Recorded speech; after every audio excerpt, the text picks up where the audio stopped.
ನಮಸ್ತೆ ವೀಕ್ಷಕರೇ, ನಾನು ನಿಮ್ಮ ಮೀತಾ ಕ್ರಿಸ್ಟಲ್, ನ್ಯೂಮರಾಲಜಿಸ್ಟ್. ನಮ್ಮ ನೆಕ್ಸ್ಟ್ ಜನ್ ವ್ಯೂವರ್ಸ್ಗೆ ಸ್ವಾಗತ.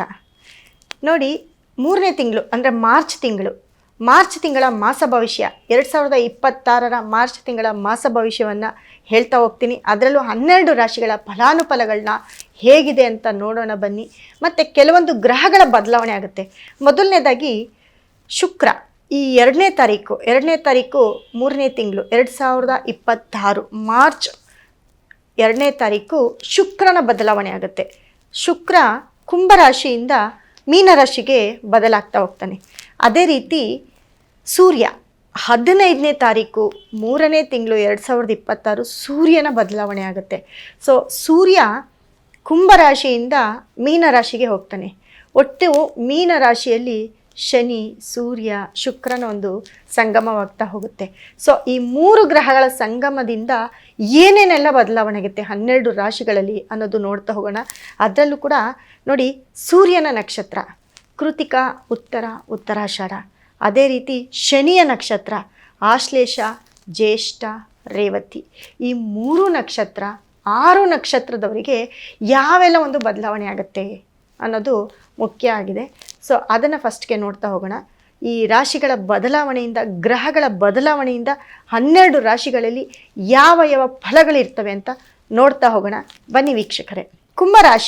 ಕುಂಭರಾಶಿಯಲ್ಲಿ ಧನಿಷ್ಠ, ಶತಭಿಷ, ಪೂರ್ವಭದ್ರ ನಕ್ಷತ್ರಗಳು ಕುಂಭರಾಶಿಯಲ್ಲಿ ಇರುತ್ತೆ.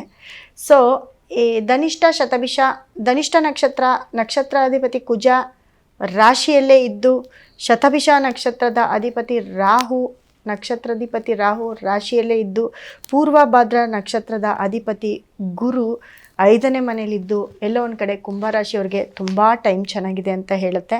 ಮತ್ತು ನೋಡಿ, ರಾಶಿಯಾಧಿಪತಿ ಶನಿ ಧನಸ್ಥಾನದಲ್ಲಿದ್ದು, ಶನಿ ಮತ್ತು ಸೂರ್ಯ ಬಂದು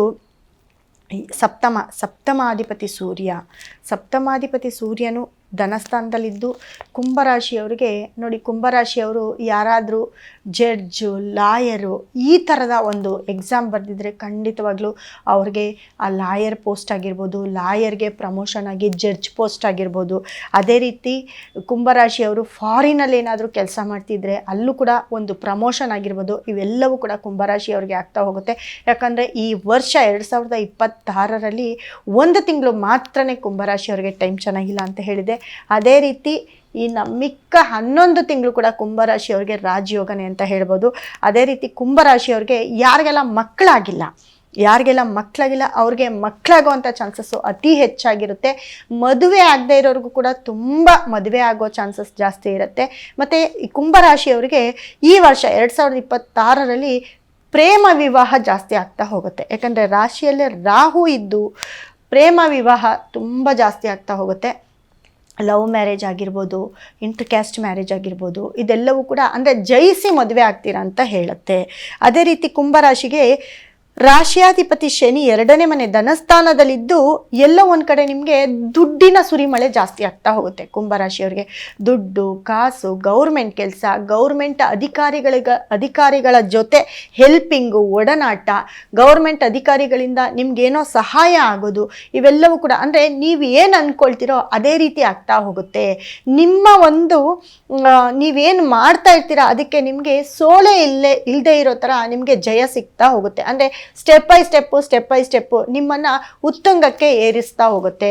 ಕಾರ್ ತಗೊಳ್ಳೋದಿದ್ರೆ ಕಾರ್ ತಗೊಳ್ಳೋದಾಗಿರ್ಬೋದು, ಮನೆ ತಗೊಳ್ಳೋದಿದ್ರೆ ಮನೆ ತಗೊಳ್ಳೋದಾಗಿರ್ಬೋದು, ಅಥವಾ ನಿಮ್ಮ ಸಂಸ್ಥೆ ಯಾವುದಾದ್ರೂ ನಡೆಸ್ತಿದ್ರೆ ಅದನ್ನು ಇನ್ನೂ ಸ್ವಲ್ಪ ಎನ್ಲಾರ್ಜ್ ಮಾಡ್ಕೊಳ್ಳೋದಾಗಿರ್ಬೋದು, ಸಂಸ್ಥೆ ಬಿಟ್ಟು ಮುಂದೊಂದು ತುಂಬ ಚೆನ್ನಾಗಿರೋ ಒಂದು ಸಂಸ್ಥೆಯನ್ನು ಕಟ್ಟೋದಾಗಿರ್ಬೋದು, ಇದೆಲ್ಲವೂ ಕೂಡ ಕುಂಭರಾಶಿಯವ್ರಿಗೆ ಆಗ್ತಾ ಹೋಗುತ್ತೆ. ಹಾಗಾಗಿ ಕುಂಭರಾಶಿಯವ್ರಿಗೆ ತುಂಬ ಟೈಮ್ ಚೆನ್ನಾಗಿದೆ. ಕುಂಭರಾಶಿಯವ್ರಿಗೆ ನಿಮ್ಮದೇ ಟೈಮ್ ಅಂತ ಹೇಳ್ಬೋದು. ಹಾಗಾಗಿ ಕುಂಭರಾಶಿಯವ್ರಿಗೆ ಸೋಲೆ ಇಲ್ಲ ಅಂತ ಹೇಳ್ತೀನಿ. ಹಾಗಾಗಿ ಕುಂಭರಾಶಿಯವರು ತುಂಬ ಹ್ಯಾಪಿಯಾಗಿರಿ. ಮತ್ತು ಇದಕ್ಕೆ ಸ್ವಲ್ಪ ತಕ್ಕಂಥ ಪರಿಹಾರ ಮಾಡ್ಕೊಳ್ಬೇಕಾಗುತ್ತೆ ಕುಂಭರಾಶಿಯವರು. ಏನಪ್ಪ ಅಂತಂದರೆ, ಈ ಕುಬೇರ ಗ್ರಹದ ಒಂದು ಸ್ಟೋನ್ ಬರುತ್ತೆ, ಕುಬೇರನ ಒಂದು ಸ್ಟೋನ್ ಬರುತ್ತೆ, ಅದನ್ನು ನಿಮ್ಮ ಮನೇಲಿ ಇಟ್ಕೊಳ್ಳೋದು. ಅಥವಾ ನೀವು ಎಲ್ಲಿ ಮಲಗ್ತೀರಾ ಅಲ್ಲಿ ಕುಂಭರಾಶಿಯವರು ನಮ್ಮಲ್ಲಿ ಬಹಳಷ್ಟು ಅಂದರೆ ನಿಮ್ಮ ಮನಸ್ಸಿನ ನೆಮ್ಮದಿ, ನಿಮ್ಮ ಒಂದು ಟ್ಯಾಲೆಂಟ್ ಹೆಚ್ಚಿಸೋವಂಥದ್ದು, ನಿಮಗೆ ಟಯರ್ಡ್ ಆಗದೇ ಇರೋವಂಥಕ್ಕೆ ಒಂದು ಸ್ಟೋನ್ ಇದೆ. ಆ ಒಂದು ಸ್ಟೋನನ್ನು ನೀವು ನಿಮ್ಮ ಮಲಗೋ ಹತ್ರ ಇಟ್ಕೊಂಡ್ರೆ ಖಂಡಿತ ಹೇಳ್ತೀನಿ, ನೀವು ಬೆಳಗ್ಗೆ ಎದ್ದೋಳೋ ಅಷ್ಟರಲ್ಲಿ ಫ್ರೆಶ್ ಆಗಿರ್ತೀರಾ, ಯಾವ ಒಂದು ಸ್ಟ್ರೆಸ್ ಇಲ್ದಿರಾ ಒಳ್ಳೆ ಕೆಲಸ ಕಾರ್ಯಗಳು ಮಾಡುವಂಥ ಎನರ್ಜಿ ಬೂಸ್ಟ್ ಆಗಿರ್ತೀರಾ ಅಂತ ಹೇಳ್ತಾ ಮುಂದಿನ ರಾಶಿ ಬಗ್ಗೆ ಮಾತಾಡೋಣ. ಧನ್ಯವಾದ ವೀಕ್ಷಕರೇ.